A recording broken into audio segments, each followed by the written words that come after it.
era. And I met Diddy when the world was celebrating him and giving him his flowers while he was alive.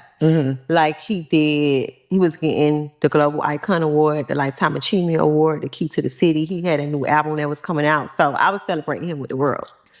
And I just feel like everybody trying to crucify me for it. Like, you was his biggest advocate, you was his cheerleader, but I was just celebrating when the world was celebrating him. So why am I being crucified, or why am I being separated? Yeah. When I was dating him, it was love, love, love. The frequency is how we used to laugh. Because like, you know what I'm saying? It's always, what's up, queen? Yes. So I just felt like I met him like in a whole new era, and that wasn't my experience. Like, when I met him, it was just like, I told y'all on season 1, I even asked him, like, why you fucking with me? Why you fucking with a city girl? Yeah. Why you coming into my world? Because I'm on some whole other shit. Like, you know my lyrics and stuff, and it's just like, yo, chat. Listen, I've done so much research and like talking to people behind the scenes. I got some answers for y'all, and I'm gonna answer Young Miami's question. I'm gonna answer from a nigga perspective, because what Diddy gonna tell you ain't gonna be real to really what's going on. Young Miami, with all due respect, you are a pretty girl, but there's a lot of pretty girls. Unfortunately, these days, and I'm saying this for women, lucky for men, beauty, especially seeing all these girls get lip fillers, they're wearing fake hair. That ain't her hair, right? They get some butt implants. They put their titties up to their neck. Like, it's easy to create the idea of beauty that a man would be appealed by. So what makes you special, right? Is it because you had some fame? No, Diddy's messed with way more famous women than you.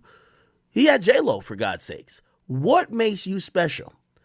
I'm going to tell you, and nobody's going to, like, if you disagree with me, it's because you don't know no niggas in the industry, because I talk to these niggas. Like, what is it about this girl? You know what they say? A chick like Young Miami is just a super freak. She do everything. She down with any. So that's why I didn't like her trying to bring that P shit back. Bro, they fuck with you because you're down with everything. Like, certain women, like, pull at this. Self-respect is the kryptonite of rich niggas. Let me say that slowly. Women, self-respect is the kryptonite of rich niggas. They don't want to be around you when you're saying, I'm not doing that. Listen, I don't want to be in a free call for an orgy. I don't want to be fucking, I don't want to do that. I've never done that. That's beneath me. The women you see get chose, and I'm telling you this, and this is universal. The women who are in the game, they know this too. If you want to get in the game, first you got to hit that plateau of how good you look. Once you're above the bar on how good you look, how far you go with these men in the industry will revolve around how little you say no. Hey, you want to get fucked on this boat in the middle of the ocean? Yes. Yo, we got this whole, we having this like a little crazy party where we got a villa in Turks. We got like 17 women. I want you to come with it. Like, we gonna be having mad shit, blah, blah, jet skis, whatever. We gonna be having orgies, whatever. You down? Yo, you know you gotta be fucking.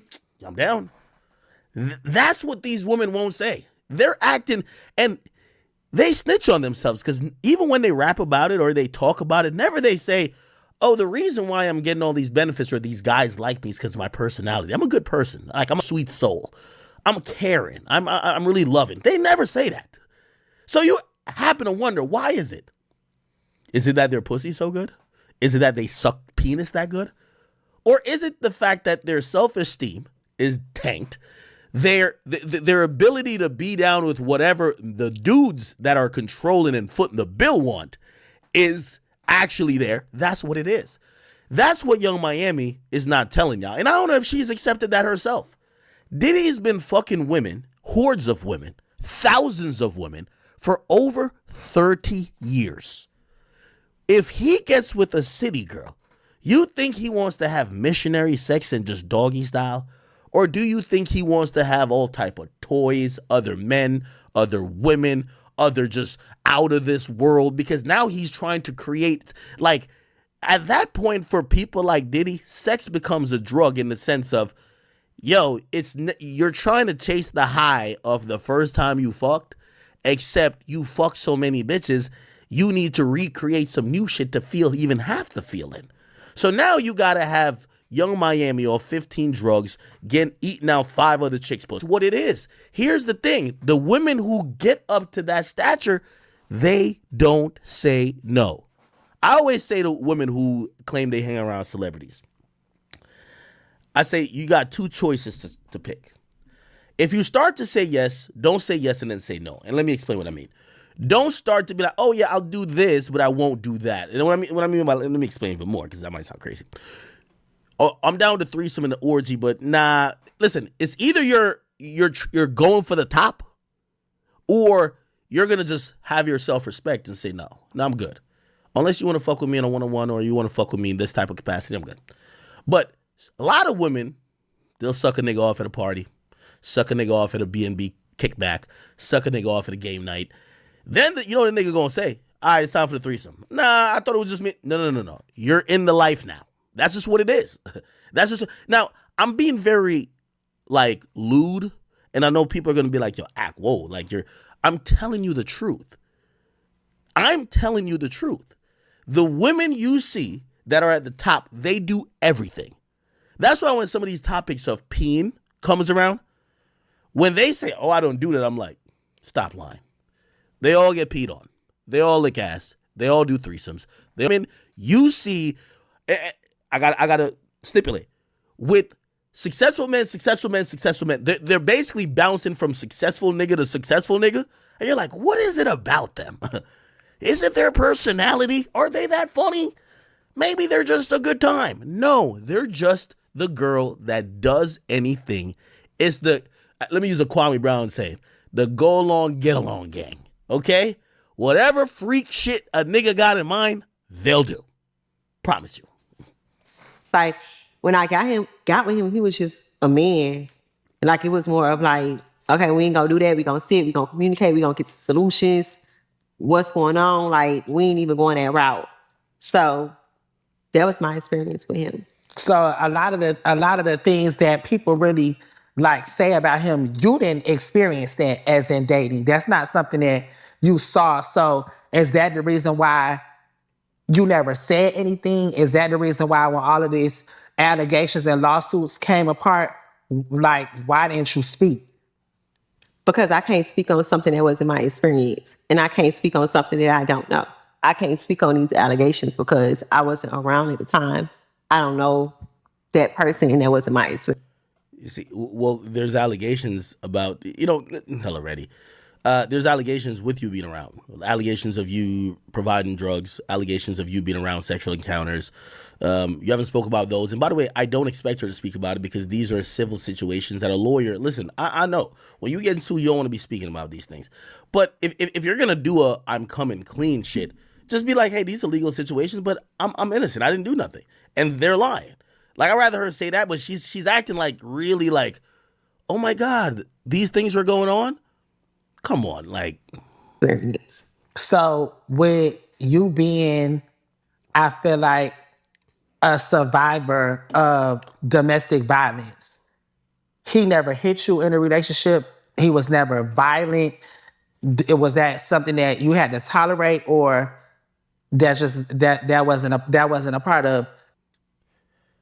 The look she just did is the look every woman does to say, should I hold this bitch ass nigga down now? Of course Diddy backhanded this hoe. Like, come on. That look she did was like, should I hold this fuck nigga down now? Because I'm going to be honest with you, a real bitch going to be like, no, he never hit me, even though she got a bruise. You know what I mean? Like, when a woman really finished with you, she going to be like, of course he beat my ass. You know what I mean? Like, and also she got to think about it. If I say no now, I could never file a lawsuit. He never hit you in a relationship. He was never violent. Was that something that you had to tolerate, or? I believe Diddy slapped every chick, maybe with the exception of J-Lo, and she might have got backhanded too. Come on, man. Diddy a nigga from the 90s, bruh. That's just that wasn't a part of, because I feel like that's the biggest thing to him right now is, what he going through in these lawsuits and that video that came out. Is this nigga serious?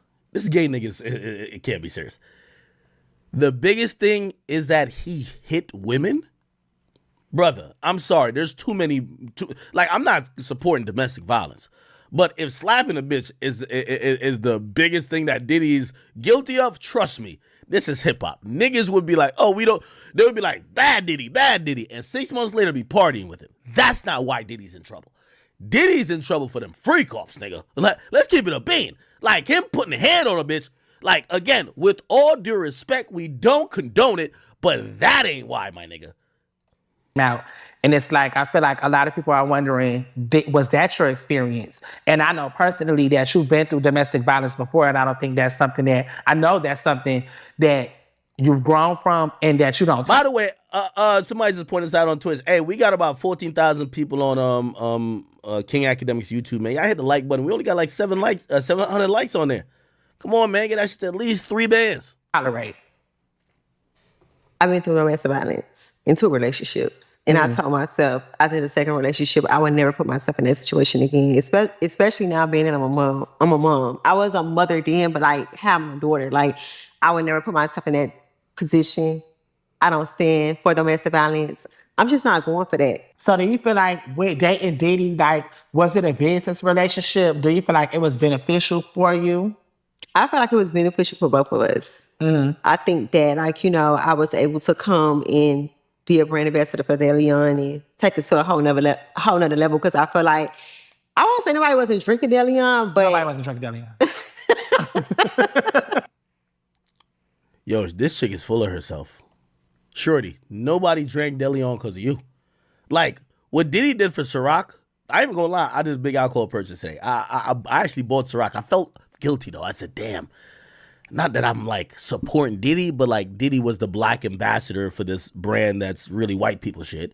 And nothing wrong with white people, but it's just like, this is not cultural, right? And I'm like, damn, they got Diddy out the paint. Should I really still buy it? You know what I mean? Like, I felt almost bad buying Ciroc today just because I was just like, you know what I mean? It would be different if they brought some other black influencer in there and be like, hey, this is our guy now.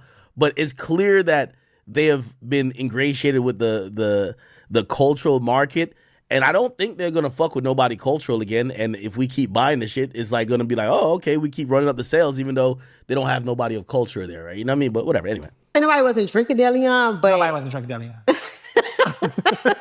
but nobody drank Deleon because of motherfucking Creasha, man. Maybe a cup club in them little fucking striped leopard dresses that they get from Fashion, but even like they can't even afford it. Like Deleon wasn't like a cheap item.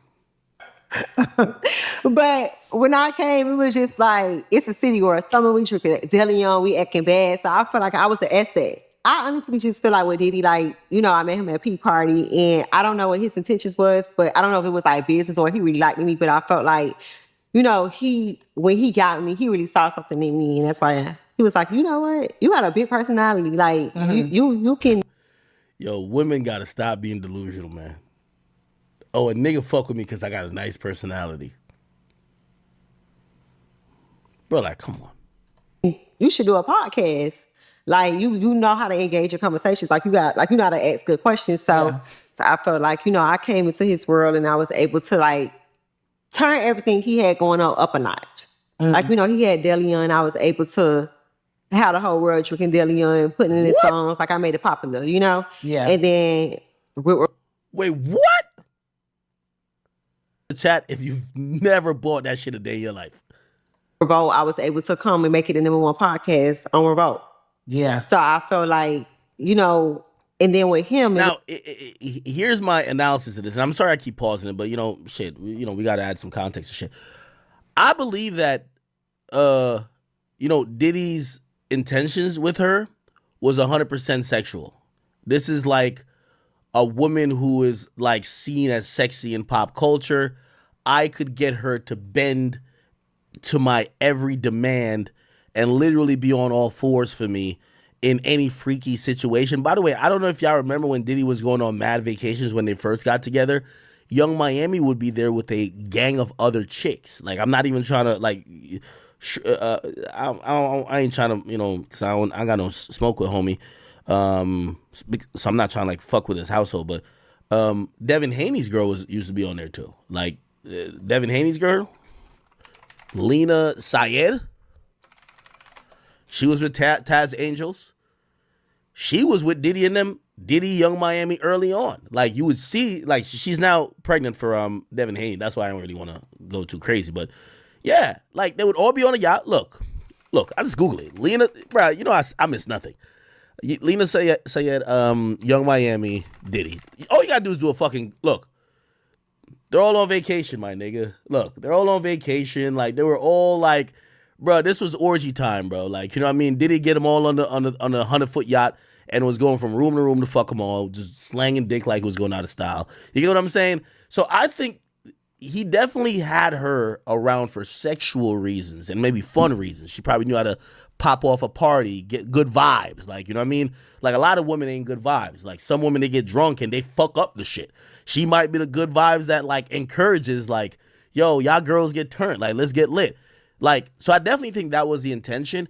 I think the Carisha Please, which I'll be honest with you, I think Diddy, that was a good business move by him. I think that was finally the payout, right? The payoff for Diddy was that he gave her a podcast and it worked. Like, I'm not gonna lie, Carisha Please does work. So I think that was a payoff for him, but I don't think he started bringing her on these vacations because she was going to do a podcast. I believe that he wanted to do some freak shit with her. Yeah, and after you've spent hundreds of thousands of dollars on these excursions and vacations, you're now saying, damn, just like any old school pimp would, damn, I done spent all this money on this bitch. What could she give back to me? Well, she got a big mouth and she got a name. How about I put my liquor on the table and have her talk to some people and talk about the freak shit that she already do with me? Bingo. Works. Finally, Diddy gets a poppin' show on Revolt. It was a win-win at that point, right? It was like he was able to, take my career to the next level. I did the Met Gala. I got ready for Vogue. Like I wasn't going into the relationship thinking like, I want to get a purse. I want to go on private jets. I want to get diamonds. Like I feel like I'm up under a mogul. I want to learn something. Like I want to learn business. I want to learn how to. Okay, you got a network. How can I get a network? Or you had a. I hate when women say dumb shit like that. Yo, a bitch will open an OnlyFans page in like a skyscraper. Like, shut up. Shut the fuck up. How do I own a network? Bitch. Sold 30,000 first week. You know what Diddy? Diddy had to get a couple niggas killed. Diddy had to rob everybody of their publishing. Diddy had to sell clothes, perfume. That nigga had to do all type of shit to get the money to buy a network. All you good at is shaking ass, sucking cock, and motherfucking, it was not even good at reading, but just performing the lyrics. And all of a sudden you think you about to get the same shit as Diddy. Diddy, how I get a network? You talk about Sean John, how can I make Carisha Please the next Sean John? So I went into that relationship like on a like more of like I want to become a mogul and I want to learn up under you. Most people just want to get their this is the easy niggas. I'm gonna keep it a being. This is the easiest way to fuck a girl. Just tell like whatever delusional dream she got. You know what I mean? Like a bitch will see me and she'll see the cars and be like, yeah, I just want to be around here to learn how I could own a Maybach. Bitch, you gotta get $300,000. That's what you gotta do. Ain't nothing more to it. Bitch, you ain't gonna get it. Like they just be making up delusional shit. You just be like, all right, okay, I'm gonna just gaslight you into thinking you finna get one. What the fuck, man? Bitch, you got no talent. You got nothing going on. Like, what the fuck? body done. You want to get the trip. You want to just do that video. No, I wasn't one of them. And that's what I respect about you. Because Young Miami was a professional vacationer. These chicks be capping too much, bro. You vacationer, bro. Because even though you a city girl, meeting your best friend and knowing you very womanly. I always say that. And like just a grown woman. And so I even seen in your production and your team that you started hiring business managers. Hello. And I was like, I think that like when you get around people, you see certain things. Like you able to you should be able to learn something from somebody. And I felt like I was able to see like how should my business be operating. Like I should have a chief of staff. Yeah. I should have a business manager. I should have all of these things in place. And that's what I was learning. Like I took that more of like a learning experience as far as like trying to become a mogul. That's why I'm like, I'm a mogul. I'm a businesswoman. Yo, we gotta stop the cap. Yo, a bitch opened up an online boutique, nigga, a Shopify store, and all of a sudden she's a mogul. Fuck out of here. Like, Let's read what a mogul is. An important or powerful person, especially in motion picture or media industry. Well, yo, when we talking about mogul, we talking about, they said these titles were given to titans of the industry, such as Rockefeller or Ford, Elon Musk. Nowhere will we ever say Creasha in that mix. You feel me? I'm not just a rapper, like I'm big in rap. So I'm ready to get into some smoke. I'm bigger than rap. Cause I feel like you popping it and you putting everything on the floor. So we really want to dig a little deeper into you on my end. You ready for the smoke? I'm ready for the smoke. Is you ready? So when it comes to, City Girls and JT, y'all was having an argument on Twitter. You felt like, she was making songs about you. She felt like you throwing a rock and hide in your hand. Where do y'all stand at today as City Girls and just as sisters, as friends?